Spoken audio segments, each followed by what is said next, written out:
ठीक है, application of derivative आपको बताया जा चुका है। लगभग कई टॉपिक्स आपको बताए गए और वीडियो आपके पास है, आप उसको देखते रहिएगा। अभी मैं शुरू करने जा रहा हूँ इंटीग्रेशन। एक्चुअली पूरे मैथ की अगर मैं बात करूँ तो मैथ को दो पार्ट में डिवाइड किया जाता है, स्पेशली इन क्लास 12। एक पोर्शन होता है डिफ्रेंसिएशन का, डिफ्रेंसिएशन होता है उसका एप्लीकेशन होता है। वो दूसरा जो होता है इंटीग्रेशन होता है, इंटीग्रेशन का एप्लीकेशन होता है, जिसमें आप एरिया जानते हैं, डिफरेंशियल इक्वेशन पढ़ते हैं, कई चीज़ें हैं। तो अभी मैं बात कर रहा हूँ इंटीग्रेशन का। आपने हो सकता है थोड़ा बहुत फिजिक्स में पढ़ा वो बेसिक इंटीग्रेशन का बेसिकली मतलब क्या हुआ है। आपने जो पढ़ा होगा शायद वो कुछ ऐसे होगा, या क्या आपने पढ़ा है वो ठीक है। मैं देखिए आपको जो बता रहा हूँ समझिएगा ध्यान से। जो इंटीग्रेशन होता है, इंटीग्रेशन को ही हम बोलते हैं एंटी डेरिवेटिव। तो देखिए ध्यान से, एंटी डेरिवेटिव बोला गया है, इसका मतलब ये है कि डेरिवेटिव का उल्टा। अब एंटी डेरिवेटिव का मतलब देखो ध्यान से, आप ये भी बोल सकते हो कि जैसे डेरिवेटिव हो गया, डेरिवेटिव का रिवर्स प्रोसेस जो होता है उसको हम बोलते हैं इंटीग्रेशन। अब इसका मतलब क्या हुआ, जैसे मान लीजिए एफ एक्स कोई फंक्शन दिया गया है, आप इसको डिफ्रेंशिएट करते हैं, इसकी कुछ वैल्यू आएगी। मान लेते हैं कि एफ एक्स को आपने डिफ्रेंशिएट किया तो इसकी वैल्यू आ गई जी एक्स। अब आपने ये कहा कि इंटीग्रेशन जो होता है वो डेरिवेटिव का उल्टा होता है। इसका मतलब ये हुआ कि अगर एफ एक्स को आपने डिफ्रेंशिएट किया और वैल्यू जी एक्स आई, तो इसका मतलब ये हो गया कि अगर हम जी एक्स को इंटीग्रेट करें तो वैल्यू एफ एक्स आनी चाहिए। एफ एक्स का डिफ्रेंशिएशन अगर जी एक्स है तो इसका मतलब है कि जी एक्स का इंटीग्रेशन जो होगा वो एफ एक्स होगा। इंटीग्रेशन जो होता है, डिफ्रेंशिएशन जैसे आप ये साइन का यूज़ करते हो, इंटीग्रेशन में हम ये साइन यूज़ करते हैं। ये इंटीग्रेशन हो गया और यहाँ पे जिस फंक्शन को इंटीग्रेट करना होता है यहाँ पे लिख देते हैं। डिफ्रेंशिएशन में डी एक्स नीचे आता है, इंटीग्रेशन में ऊपर आता है। डिफ्रेंशिएट करते हैं तो यहाँ डी वर्ड का यूज़ करते हैं, इंटीग्रेशन में हम आई टाइप का यहाँ पे यूज़ करते हैं। ये सिंबल होता है। अब जैसे मान लीजिए कि 5 को इंटीग्रेट करना है तो 5 आप लिखोगे, यहाँ पे आप एक लाइन ऐसे बनाओगे और यहाँ पे आप डी एक्स करोगे। तो जिस भी फंक्शन को इंटीग्रेट करना है उसको आप लिखेंगे। लिखने के बाद आप ये साइन और यहाँ पे डी एक्स, ध्यान रखिएगा इसको आप ऐसे नहीं लिखेंगे डी एक्स 5, ये तरीका नहीं होता है। जो है यहाँ पे लिखेंगे इसके और इसके बीच में। अगर आप साइन एक्स को इंटीग्रेट करने जा रहे हैं तो आप यहाँ पे साइन एक्स लिखेंगे, इसके बाद आप ये साइन यूज़ करेंगे और यहाँ पे आप लिखेंगे डी एक्स। इसका मतलब ये हो गया कि साइन एक्स को हम इंटीग्रेट करने जा रहे हैं with respect to this variable x. अगर आप किसी फंक्शन को इंटीग्रेट कर रहे हैं तो जैसे आप डिफ्रेंशिएशन में देखिए किसके रिस्पेक्ट में डिफ्रेंशिएट करते थे, ये पता होना चाहिए था। वैसे ही इंटीग्रेशन में ध्यान रखिएगा कि जो दिया गया है इसको आप किस वेरिएबल के रिस्पेक्ट में आप इंटीग्रेट कर रहे हो, ये क्लियर होना चाहिए, पता होना चाहिए। एक लाइन और ध्यान रखिएगा, आगे बताएंगे कि यहाँ पे ये वेरिएबल और ये वेरिएबल सेम होना चाहिए, आगे डिस्कस करेंगे। लेकिन अभी आप ध्यान रखिएगा कि अगर मान लो आप एफ एक्स को इंटीग्रेट कर रहे हो तो इसका मतलब ये हुआ कि एफ एक्स ये हो गया, इसको आप इंटीग्रेट कर रहे हो मतलब आप ये साइन यूज़ करोगे इंटीग्रेशन का, और यहाँ पे किसके रिस्पेक्ट में कर रहे हैं, एक्स के रिस्पेक्ट में। तो ये बेसिकली पूरा मतलब हुआ कि एफ एक्स को हम इंटीग्रेट करने जा रहे हैं विथ रिस्पेक्ट टू एक्स। अब यहाँ देखिए वापस मैंने आपसे कहा कि इंटीग्रेशन जो होता है इसी को एंटी डेरिवेटिव बोलते हैं। तो जैसे मान लो कहीं पे लिखा गया है कि एफ एक्स को आप डिफ्रेंशिएट कर रहे हो और वैल्यू जी एक्स आई, तो अगर ए का डिफ्रेंशिएशन बी आ रहा है तो इसका मतलब है कि बी का इंटीग्रेशन ए आएगा। अगर ए का डिफ्रेंशिएशन बी है तो इट मीन्स कि बी का इंटीग्रेशन ए आएगा। एफ एक्स का डिफ्रेंशिएशन अगर जी एक्स है तो इसका मतलब ये हो गया कि अगर हम जी एक्स को इंटीग्रेट करेंगे तो इसकी जो वैल्यू आएगी वो एफ एक्स आनी चाहिए, याद रहेगा। अगर ए को हम डिफ्रेंशिएट कर रहे हैं, मैंने ये बताया, और इसकी वैल्यू अगर बी है तो इसका मतलब ये हो गया कि अगर हम बी को इंटीग्रेट करें तो इसकी वैल्यू ए आएगी। प्लस यहाँ पे सी होता है, उसके बारे में भी हम बाद में बात करेंगे। अभी डिफ्रेंशिएशन का इंटीग्रेशन के साथ रिलेशन क्या होता है ये देखिए। यह जो एंटी डेरिवेटिव होता है ध्यान रखिएगा, इसी को हम बोलते हैं प्रिमिटिव। तो इंटीग्रेशन का मतलब एंटी डेरिवेटिव, इसी एंटी डेरिवेटिव को हम प्रिमिटिव भी बोलते हैं, दोनों का एक ही मतलब है। अब जैसे मान लीजिए कि एफ डैश एक्स कोई फंक्शन है, समझिएगा ध्यान से।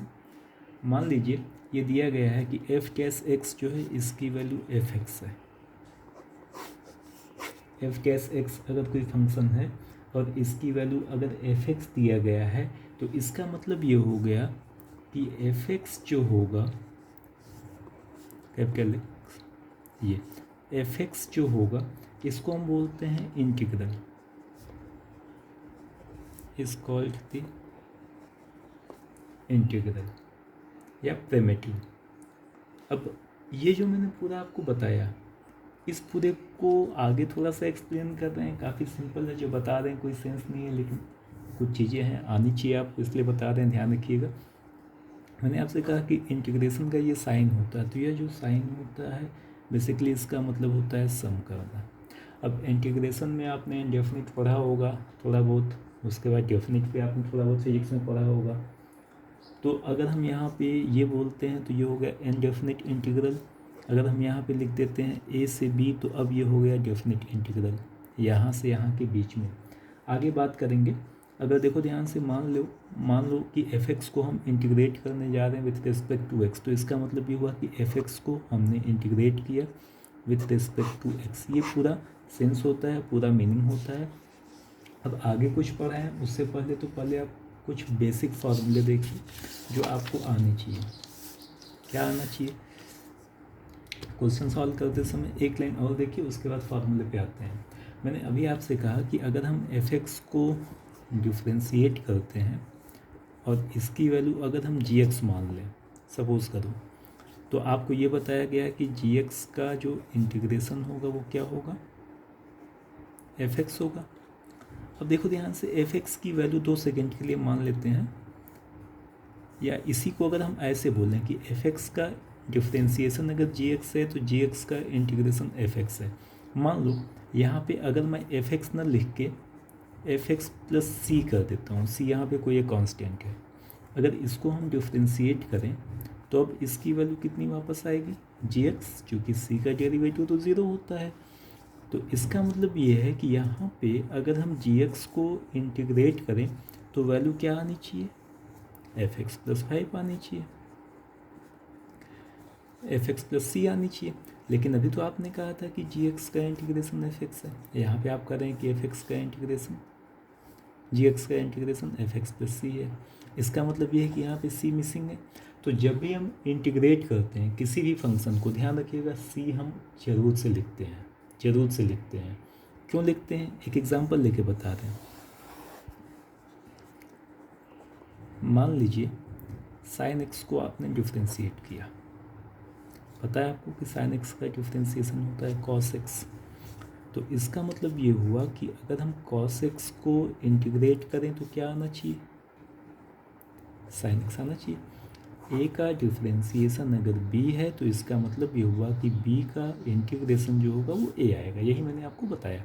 तो अगर साइन एक्स का डिफ्रेंशिएशन कॉस एक्स है तो इसका मतलब ये हुआ कि कॉस एक्स का इंटीग्रेशन साइन एक्स होना चाहिए, ठीक है। मान लीजिए आपने यहाँ साइन एक्स की जगह लिख दिया साइन एक्स प्लस 9, अब ये कितना आएगा, साइन एक्स का डिफ्रेंशिएशन हो गया कॉस एक्स, 9 का हो जाएगा 0। इसका मतलब ये हुआ कि जब इसका डिफ्रेंशिएशन ये आया तो इसका इंटीग्रेशन ये आना चाहिए, यानी यहाँ से क्या होना चाहिए, कॉस एक्स का इंटीग्रेशन क्या आना चाहिए, साइन एक्स प्लस 9। लेकिन अभी तो आपने कहा था कि कॉस एक्स का इंटीग्रेशन साइन एक्स होता है, तो या तो साइन एक्स होगा या तो साइन एक्स प्लस 9 होगा। जब एक ही फंक्शन यहाँ पे है तो इसका इंटीग्रेशन एक ही होना चाहिए, ए प्लस बी का होल स्क्वायर हर जगह सेम ही होता है, ऐसा तो नहीं कि वो चेंज होता जाता है। तो यहाँ पे इसका इंटीग्रेशन सेम ही आना चाहिए, सेम आ भी रहा है। जो डिफरेंस आ रहा है वो क्या है, यहाँ पे प्लस 9 है, यहाँ पे कुछ नहीं है। तो अगर हम यहाँ पे साइन एक्स का इंटीग्रेशन कॉस एक्स का इंटीग्रेशन अगर हम साइन एक्स न करके, मान लो यहाँ पे हम साइन एक्स प्लस सी करते और यहाँ सी की वैल्यू अगर हम 0 कर देते तो ये आंसर आ जाता, और सी की वैल्यू अगर हम 9 कर देते तो ये आ जाता। तो कहने का मतलब ये है कि जब भी आप किसी फंक्शन को इंटीग्रेट करिए, प्लस में आप सी जरूर करिएगा अगर यहाँ पे इनडेफिनिट इंटीग्रेशन है तो। यानी अगर हम एफ एक्स को इंटीग्रेट कर रहे हैं, सपोज करिए और आपको पता है कि एफ एक्स का इंटीग्रेशन जी एक्स है, तो यहाँ पे आप जी एक्स न लिख के आप यहाँ जरूर से जी एक्स प्लस सी करिएगा। इंटीग्रेशन में अगर आपने प्लस सी नहीं किया तो क्वेश्चन आपका गलत हो जाएगा, रखिएगा ही रखिएगा दिमाग में। अब देखिए ध्यान से, जैसे मान लीजिए एक क्वेश्चन करते हैं, एक्स पावर एन है, इसको आपने डिफ्रेंशिएट किया, ये कितना हो जाएगा, n x power n minus one.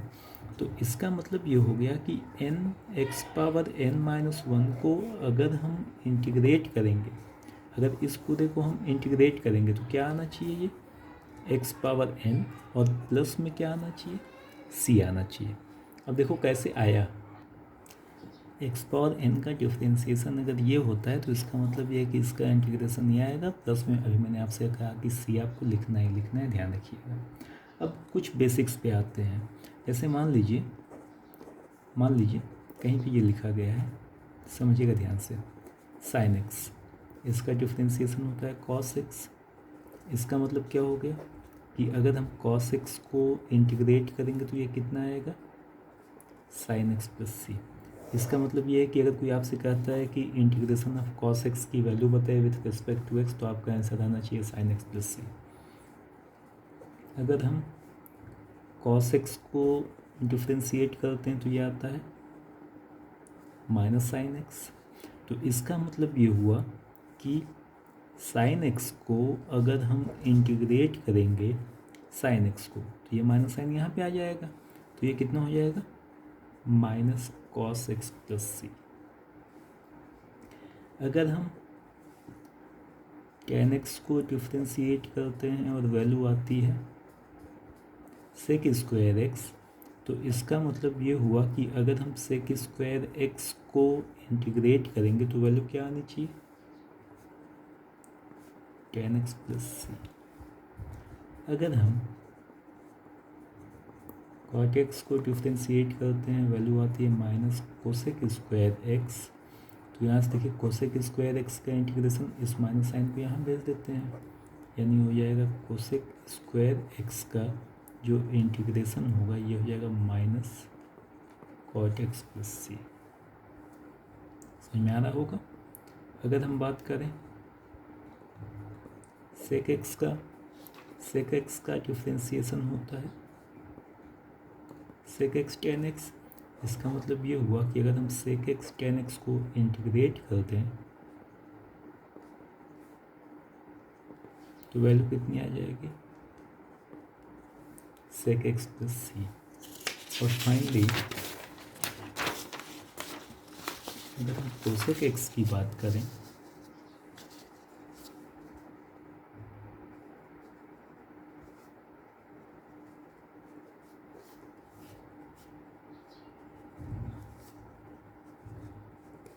तो इसका मतलब ये हो गया कि अगर हम कोसेक एक्स कॉट एक्स को इंटीग्रेट करें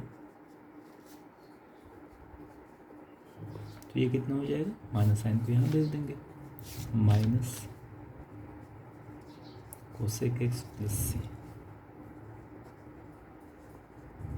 ई पावर एक्स का डिफ्रेंशिएशन होता है ई पावर एक्स, ध्यान से देखिए, ई पावर एक्स का डिफ्रेंशिएशन ई पावर एक्स, इसका मतलब ई पावर एक्स का इंटीग्रेशन कितना हो जाएगा, सेम आ जाएगा पावर एक्स। अगर आप लॉग एक्स को डिफ्रेंशिएट करते हैं, बेस ई है, वन बाई एक्स है, तो इसका मतलब ये हो गया कि वन बाई एक्स को अगर हम इंटीग्रेट करेंगे तो वैल्यू कितनी आ जाएगी, लॉग एक्स प्लस सी, जरूर से लिखिएगा। अब यहाँ देखिए बताने की ज़रूरत नहीं कि यहाँ पे एक्स ग्रेटर देन जीरो होना चाहिए, अदरवाइज़ फंक्शन आपका डिफाइन नहीं होगा। वन बाई एक्स है तो एक्स यहाँ पे ज़ीरो नहीं होना चाहिए। तो ये फंक्शन में आपने पढ़ा हुआ, ये सब चीज़ें आपको क्लियर होनी ही चाहिए। अच्छा, टेन एक्स का मैंने अभी आपको नहीं बताया, कॉट एक्स का मैंने आपको नहीं बताया है। ए पावर एक्स की देखिए बात करते हैं, अगर हम ए पावर एक्स को डिफ्रेंशिएट करें तो ये कितना हो जाएगा, ए पावर एक्स लॉग ए। तो इसका मतलब ये हुआ कि अगर हम ए पावर एक्स लॉग ए को इंटीग्रेट करें तो वैल्यू कितनी आनी चाहिए, ए पावर एक्स प्लस सी आनी चाहिए। यानी इसका मतलब ये हुआ कि अगर हम यहाँ से ए पावर एक्स को केवल इंटीग्रेट करें तो ए पावर एक्स का इंटीग्रेशन कितना आएगा, ये अपॉन में आ जाएगा, तो ये हो जाएगा ए पावर एक्स अपॉन में लॉग ए और प्लस में सी। जरूर से इसको ध्यान रखिएगा। अगर हम tan x की बात करें, sec x की बात करें, तो ये देखिए ध्यान से, आगे मैं बताने जा रहा हूँ। काम की चीज़ देखिए, अगर हम x पावर n को इंटीग्रेट करें, ध्यान से समझिएगा, x पावर n को अगर हम डिफ्रेंशिएट करते हैं तो ये क्या होता है, पावर आगे आता है और पावर में से एक कम कर देते हैं। क्योंकि इंटीग्रेशन जो होता है वह डिफ्रेंशिएशन का एंटी डेरिवेटिव भी आपको बताया गया था, रिवर्स प्रोसेस होता है। तो इसमें हम क्या करते हैं, देखो पहले पावर को आगे लाते हैं, उसके बाद पावर में से एक कम कर देते हैं। यहाँ पे क्या है, पावर यहाँ पे एक कम किए तो यहाँ पे एक बढ़ा देंगे, x पावर n प्लस 1, और यहाँ पे पावर को आगे लाते थे मतलब मल्टीप्लाई करते तो यहाँ पे जो पावर है उससे हम डिवाइड कर देंगे अपॉन में n प्लस 1 और प्लस सी आपको लिखना ही लिखना है। अब यहाँ पे ये ध्यान रखिएगा कि ये जो n है, n की वैल्यू -1 नहीं होनी चाहिए। अगर नीचे -1 हो जाएगा तो -1 प्लस 1 0 हो गया, जो कि नीचे 0 नहीं होना चाहिए। तो x पावर n का जो इंटीग्रेशन होता है ये होता है x power n plus 1 upon में n प्लस 1। अच्छा, इसके बाद देखिए tan x है, cot x है, sec x है और cosec x है। ये मैंने आपको नहीं बताया।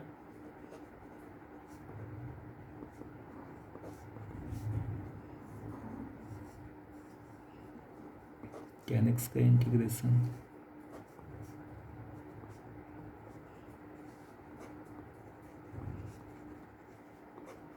और cosec x का इंटीग्रेशन मैं यहाँ लिख दे रहा हूँ, लेकिन इसको आगे मैं फिर से एक्सप्लेन करूँगा। एक्चुअली इसका प्रूफ आपको आना चाहिए। तो ये जो चारों है पहले तो दिमाग में था कि बाद में बताएंगे, लेकिन आप लोग में से कुछ लोग चूँकि पढ़ चुके हैं, पढ़े होंगे आई होप सो, तो क्वेश्चंस कर रहे होंगे। फिजिक्स में भी काफ़ी यूज होता है, स्पेशली साइंस के जो बच्चे हैं, तो वहाँ पे ध्यान रखिएगा कि इसका यूज़ होता है। इसलिए यहाँ फार्मूला में लिख दे रहा हूँ, लेकिन इसका प्रूफ मैं आगे आपको बताऊँगा। tan x की वैल्यू होती है देखिए log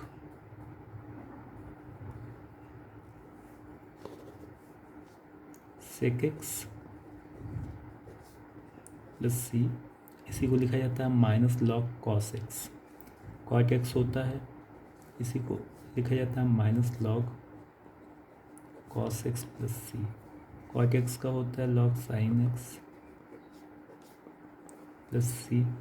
sec x का होता है log sec x plus tan x plus में सी, और cot x का होता है log cosec x minus cot x plus C. तो इसका प्रूफ मैं आपको फिर से बताऊँगा, तो बताऊँगे तो हाँ फिर से आपको ये एक्सप्लेन करेंगे, और भी इसके एक एक फार्मूले होते हैं तो वो मैं आपको आगे समझाऊँगा। आगे देखिए, इसके बाद आगे कुछ बताऊँ, पहले इसमें 2-4 मैं क्वेश्चंस आपको कराता हूँ। मान लीजिए क्वेश्चन दिया गया है, अच्छा 1-2 लाइन और देख लीजिए, हालांकि इसको बताने का कोई सेंस नहीं था। मान लीजिए क्वेश्चन दिया गया है f(x1) प्लस यहाँ पे लिख दिया गया f(x2), या यहाँ पे f(x) है और यहाँ पे मान लेते हैं g(x) है। क्वेश्चन में कह रहा है कि इसको आप इंटीग्रेट करिए, तो यहाँ पे आप अलग अलग कर सकते हैं, प्लस हो चाहे माइनस हो। इसको हम ऐसे लिख सकते हैं, integration of f(x) dx, plus है तो प्लस, माइनस हो तो माइनस, फिर दूसरा इंटीग्रेशन gx dx। अगर कहीं प्लस और माइनस के केस में क्या लिखेंगे, अगर प्लस है और माइनस तो आप अलग अलग कर सकते हो। जैसे मान लीजिए कि क्वेश्चन दिया गया है sin x minus cos x, ये मान लीजिए एक फंक्शन दिया गया है, तो आप यहाँ sin x को अलग कर लीजिए, sin x dx, minus sine है तो माइनस का यूज़ करिए, इसके बाद cos x को आप अलग कर लीजिए। अब sin x का इंटीग्रेशन आपको बताया गया था माइनस cos x होता है, और यहाँ पे माइनस साइन cos x का होता है sin x, तो ये sin x हो गया। देखिए ध्यान से, आपने c नहीं लिखा हुआ है, c अगर आप नहीं लिखोगे तो गलत हो जाएगा। अब c लिखने का तरीका देखो, यहाँ पे देखो प्लस c1 इसके लिए आएगा और इसके लिए भी आएगा, तो मान लेते हैं यहाँ पे प्लस c2 आपने कर दिया। तो अब देखिए ये हो गया minus sine x minus cos x plus C1 plus C2। तो C1 और C2 चूँकि दोनों कांस्टेंट है तो इसको अगर हम प्लस करेंगे तो भी कांस्टेंट आएगा। 5 + 6 11 आएगा, कांस्टेंट ही आएगा। तो यहाँ पे इंटीग्रेशन में बार बार C लिखने की बजाय आप केवल एक ही बार लिख सकते हो। यहाँ पे -sin x -cos x plus C, यानी इसको जब आप सॉल्व करते तो यहाँ पे सीधे आप ऐसे लिख देते। इसको आप अलग अलग करेंगे, sin x dx माइनस दूसरे वाले को cos x dx। अब sin x का होता है माइनस cos x का होता है sin x। एक बार में आप यहाँ पे प्लस C कर दीजिए, बार बार लिखने का कोई तुक नहीं है। तो बेसिकली ये बताने का मतलब था कि दो फंक्शन अगर प्लस या माइनस में है तो इनको आप अलग अलग कर सकते हैं। ध्यान रखिएगा मल्टीप्लिकेशन में नहीं करेंगे। अगर कहीं पे ये लिखा गया है fx इंटू जी एक्स का इंटीग्रेशन, ये जो बता रहे हैं गलत है, तो इसको गलती से भी आप ये मत कर देना कि fx का इंटीग्रेशन इंटू जी एक्स का इंटीग्रेशन, ये गलत हो जाएगा। अब देखो यहाँ पे जी एक्स 2 बार आ गया, मल्टीप्लाई कर रहे हो आप, इंटीग्रेशन 2 बार आ गया, यहाँ पे ऐसा नहीं था। तो मल्टीप्लिकेशन में या डिवीजन में भी अगर कहीं पे fx/gx है और अगर ऐसे लिखा गया है तो गलती से भी आप इसको ये मत कर देना कि fx का इंटीग्रेशन अपॉन में gx का इंटीग्रेशन, ये गलत हो जाएगा। प्लस और माइनस में होगा, मल्टीप्लिकेशन या डिवीजन में नहीं होगा। ऐसे ही ध्यान रखिएगा कि अगर आपने किसी नंबर c है, कांस्टेंट है, और यहाँ पे fx लिखा गया है integration of c fx dx, तो यहाँ से आप c को बाहर कर देंगे। इसको हम लिख सकते हैं fx इंटू dx। जैसे कहीं पे अगर लिखा गया है 5 cos x का इंटीग्रेशन बताइए, तो 5 चूँकि कांस्टेंट है, कांस्टेंट को आप यहाँ इंटीग्रेशन से बाहर लिख सकते हैं। ये हो जाएगा cos x dx, और cos x का इंटीग्रेशन आपको पता है sin x होता है, तो 5, और यहाँ पे हो जाएगा sin x प्लस c। लेकिन गलती से भी ये मत कर देना आप कि अगर कहीं पे x cos x लिखा गया है तो आप यहाँ पे x को अलग कर दो और ये cos x, ये गलत हो जाएगा। अगर ऐसे आप करेंगे तो कांस्टेंट तो बाहर हो जाएगा लेकिन वेरिएबल बाहर नहीं होता है। तो ये कुछ बेसिक चीज़ें ज़रूर आप दिमाग में रखिएगा। अब देखिए एक दो क्वेश्चन मैं आपको बताऊँ। जैसे मान लीजिए क्वेश्चन दिया गया है इंटीग्रेशन ऑफ x⁻5। तो अब देखो ये कौन सा फॉर्म है, x⁻n का इंटीग्रेशन आपको बताया गया x⁻n+1 अपॉन में n+1 प्लस c। बस ये ध्यान रखिएगा कि n की वैल्यू -1 नहीं होनी चाहिए। -1 अगर आप करेंगे तो नीचे 0 हो जाएगा, जो कि नहीं होना चाहिए। तो ये यहाँ पे क्या होता है, पावर एक बढ़ा देंगे, x⁻5+1 अपॉन में बढ़ी हुई पावर नीचे आ जाएगा 5+1 और प्लस c, यानी ये कितना हो गया x⁻6 अपॉन में 6 प्लस c। अगर कहीं पे लिखा गया है x⁻7 का इंटीग्रेशन, तो ये हो जाएगा x⁻7 जो था इसमें 1 प्लस कर दीजिए, पावर एक बढ़ाना है, अपॉन में ये जो पूरा पावर है ये नीचे आ जाएगा -7+1, और यहाँ पे ध्यान रखिएगा प्लस c आपको करना ही करना है। ये हो जाएगा x⁻6 अपॉन में -6 प्लस c, ये आंसर हो जाएगा। अगर कहीं पे लिखा गया है 1/√x का इंटीग्रेशन, तो 1/√x को आप देखिए ऐसे लिख सकते हैं, ये हो जाएगा x⁻-12, जहाँ ना बोल दीजिएगा, हालांकि बोलोगे कैसे आप, ये हो जाएगा, देखिए पावर एक बढ़ा देंगे तो x⁻-12+1 अपॉन में -12+1, और यहाँ पे प्लस c कर देंगे। ये ऊपर कितना हो गया, देखिए x⁻½ हो गया -12+1, और नीचे भी हो जाएगा हाफ प्लस c, यानी ये देखिए हो गया 2√x प्लस c। अगर कहीं पे मान लीजिए क्वेश्चन लिखा गया है 3x का इंटीग्रेशन, तो 3x का अगर हम इंटीग्रेशन करेंगे तो ये देखिए क्या हो जाएगा, a⁻x के फॉर्म का है। a⁻x का क्या बताया गया था, a⁻x अपॉन में log a और प्लस में c। तो सिंपल फार्मूला बेस है केवल, ध्यान से आप देखो यहाँ पे, तो करना कुछ नहीं है। कई बार आपको कंफ्यूज करने के लिए काफ़ी कुछ दे दिया जाता है। जैसे मान लीजिए क्वेश्चन दिया गया है sin² x plus cos² x। इसको एक्चुअली इसका जो तरीका होता है ना, वो तो मैं आगे आपको बताऊंगा, क्योंकि अभी आप बेसिक ही पढ़े हो, अभी आपने इनफैक्ट कुछ भी नहीं पढ़ा हुआ है, तो हो सकता है ये थोड़ा सा आपको कन्फ्यूजन हो। लेकिन ध्यान से देखो, अगर हम इसको एक साथ लिखें तो ये हो जाएगा integration of sin² x plus में cos² x। अगर ये है तो इसको हम इस तरीके से लिख सकते हैं अलग अलग करके। अब sin² x plus cos² x 1 होता है, तो तो ये हो गया इंटीग्रेशन ऑफ 1। अब ये एक देखिए बढ़िया क्वेश्चन आया दिमाग में, जैसे मान लीजिए आपसे कोई कहता है कि 9 को आप इंटीग्रेट करो, तो 9 को हम लिख सकते हैं यहाँ पे 9 अगर हम बाहर कर लें, जैसे भी बताए थे c इंटू एफ एक्स, यहाँ पे c इंटू एफ एक्स है तो c कॉन्स्टेंट को हम बाहर कर सकते हैं। तो यहाँ से वैसे ही अगर हम 9 को बाहर कर लें तो ये कितना हो जाएगा 1 dx, और इसको हम देखिए ऐसे लिख सकते हैं 9, 1 का मतलब हुआ x पावर 0, किसी भी वेरिएबल का पावर 0 1 होता है। अब ये x पावर n के फॉर्म का हो गया, तो x पावर n का क्या होता है, पावर एक बढ़ा देते हैं 0 + 1 अपॉन में ये बढ़ी हुई पावर आ जाएगा 0 + 1 और प्लस में c, यानी हो गया 9, और यहाँ पे x हो गया ऊपर, ये 1 है प्लस c, यानी 9 का इंटीग्रेशन 9x हो जाएगा। यानी ये ध्यान रखिएगा कि अगर कहीं आपसे कोई ये कहता है कि 7 को आप इंटीग्रेट करो तो इसकी वैल्यू कितनी आ जाएगी 7x, किसके रिस्पेक्ट में आप कर रहे हो। अगर -5 dx है, आपसे कहा जा रहा है कि इसका इंटीग्रेशन बताओ, तो इसको आप लिखेंगे -5 और इंटीग्रेशन ऑफ dx, और इसकी वैल्यू ध्यान रखिएगा x हो जाएगी, तो ये हो गया -5x, और हाँ प्लस c जरूर आप लिखिएगा। तो 1 का इंटीग्रेशन कितना हो जाएगा x प्लस c। कैसे हुआ यहाँ देखिए बताया है आपको। तो अगर कोई कांस्टेंट है, अगर कहीं पे लिखा गया cos a को आप देखिए इसको बता रहा,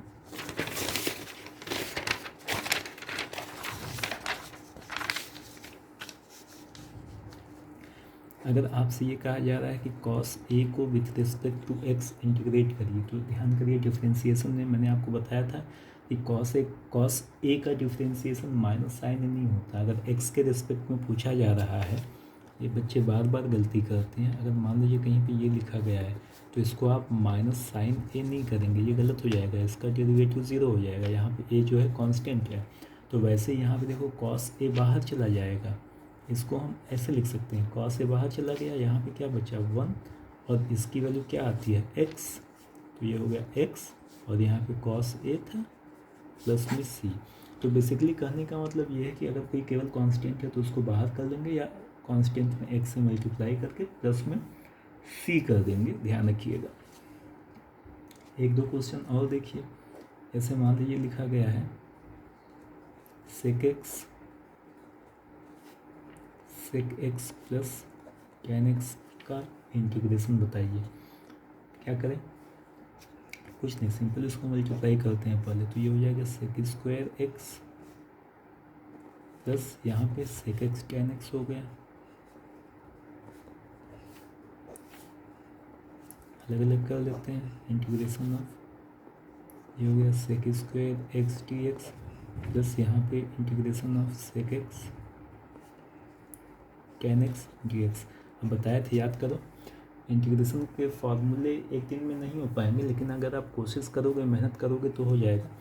tan x का डिफ्रेंसिएशन क्या होता है sec स्क्वायर x, चूँकि tan x का डिफ्रेंसिएशन sec स्क्वायर x होता है, इसका मतलब sec स्क्वायर x का इंटीग्रेशन कितना होना चाहिए tan x होना चाहिए। तो यहाँ पे हो गया tan x, चाहे तो प्लस c करो, या अभी आपको बताया था एक ही साथ लिख देते हैं। अगर हम sec x को डिफ्रेंशिएट करें तो sec x का डिफ्रेंसिएशन होता है sec x tan x, तो sec x tan x का इंटीग्रेशन कितना हो जाएगा sec x प्लस में आ गया कितना c, तो ये इसका आंसर हो जाएगा इस क्वेश्चन का। एक और देखिए, मान लीजिए लिखा गया है e⁻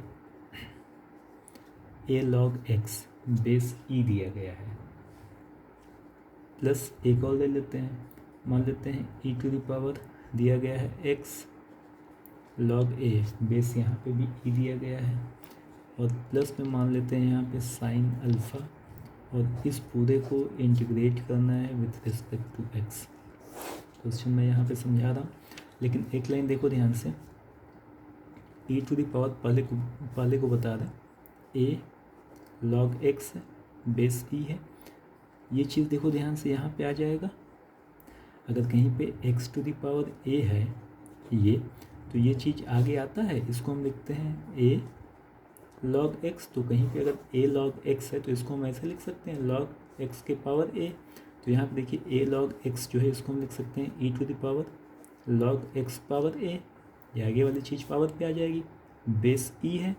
और ये ध्यान रखिएगा कि अगर लॉग का बेस और ये फंक्शन दोनों सेम है तो ये कैंसिल हो जाता है, इसकी वैल्यू हो जाती है एक्स के पावर ए। तो यह जो वैल्यू दिया गया था बेसिकली इसका मतलब ये था। अब अगर ये आपको नहीं पता है सिंप्लीफिकेशन तो आप इसको सॉल्व नहीं कर पाओगे, आपको लगेगा पता नहीं क्या दे दिया गया है। ऐसे यहाँ पे देखिए ये एक्स यहाँ पे आ जाएगा, ये पूरा कैंसिल हो गया, ए के पावर एक्स हो जाएगा। तो यह जो क्वेश्चन था यहाँ पे जो दिया गया था सिंप्लीफाई करके देखिए मैं यहाँ पे लिख रहा हूँ, ऊपर जाएगा एक्स पावर ए होगा, ये कैंसिल हुआ, यहाँ पे देखिए समझाए हैं। तो यहाँ पे आ गया एक्स पावर ए प्लस यहाँ पे क्या आ जाएगा ए पावर एक्स, और यहाँ पे सिंपल है साइन अल्फा, तो साइन अल्फा रहने देते हैं, इंटीग्रेट करना है विथ रिस्पेक्ट टू एक्स, अलग अलग कर देते हैं। तो ये हो जाएगा x to the power a into x, इसके बाद a to the power x into x, इसके बाद साइन अल्फा इंटू एक्स। अब देखिए ये एक्स पावर एन के फॉर्म का है, तो एक्स के पावर एन क्या हो जाएगा, पावर एक बढ़ा देते हैं, अपान में बढ़ी हुई पावर आ जाएगी, ठीक है, प्लस ए पावर एक्स का क्या बताए थे, फॉर्मूला ही है ए पावर एक्स अपॉन में लॉग ए। और यहाँ पे देखिए साइन अल्फा को हम बाहर लिख सकते हैं, ध्यान रखिएगा साइन अल्फा का माइनस कॉस अल्फा नहीं करना है, एक्स के रिस्पेक्ट में करना है, तो साइन अल्फा बाहर होगा, तो यहाँ पे 1 बचा। यहाँ से अगर हम साइन अल्फा बाहर कर लें तो ये क्या बचा 1 डी एक्स, और इसकी वैल्यू अभी आपको बताए थे एक्स होता है, तो यहाँ पे क्या हो जाएगा ये एक्स साइन अल्फा और प्लस में सी करना ही करना है। तो ये ध्यान रखिएगा, ये बेसिक हो गया इंटीग्रेशन का, बिल्कुल बेसिक फार्मूला मैंने बताया है। अब इसका एप्लीकेशन मैं आपको थोड़ा सा आगे बताऊंगा, धीरे धीरे ये क्वेश्चंस इसमें काफ़ी अच्छे होते जाएंगे, काफ़ी टफ होते जाते हैं। तो हो सके तो रोज़ का रोज़ आप करो, अगर कोई प्रॉब्लम आ रही तो पूछो, नहीं तो अगर आपके दिमाग में ये आएगा कि 2 दिन 4 दिन बात कर लेंगे, ये तो पूरा पढ़ा ही है, तो आप नहीं कर पाओगे। तो रोज़ का रोज़ करिए, प्रॉब्लम जो आती है पूछिए। Thank you.